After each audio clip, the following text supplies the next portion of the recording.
Does it feel like you've been just sinning over and over again, just trapped in the same old cycle where you try so hard to not give in, and then you might be doing it pretty well for a little while, and then you just fall right back down again?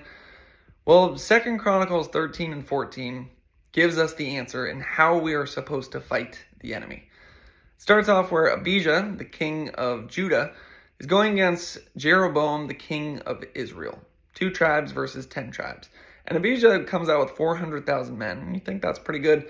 Jeroboam comes out with 800,000. So he's already surrounded. But then he gives a speech. And he says, hey, you're not following God. We are following God. And God's with us. So don't try to come against us because you will lose. Jeroboam thinks he can win with some human strategies and wisdom. He does that classic thing that you see in every war movie where they have half of the army come around from behind and do an ambush. And at that point, Abijah sees that he's surrounded. The other army has twice as many men, and he knows he's pretty much lost. But what does he do? He cries out to God. And what does God do? He brings him to victory. So that's one example. You cry out to God, rely on his strength, and he will bring you to victory.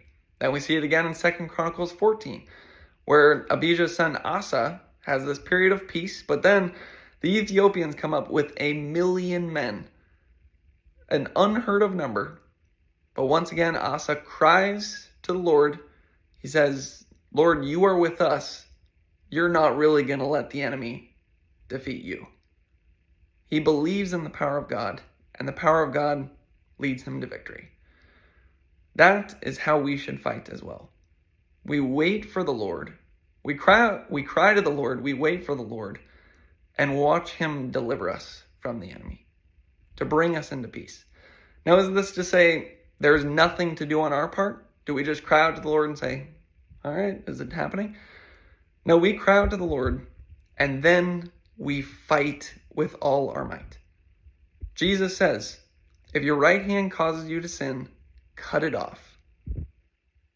Put to death the sin that is in your life. But follow this pattern.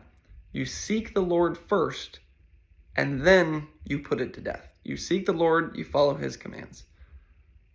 Because on your own, you don't have the strength. You only have the strength when it's God's strength working through you.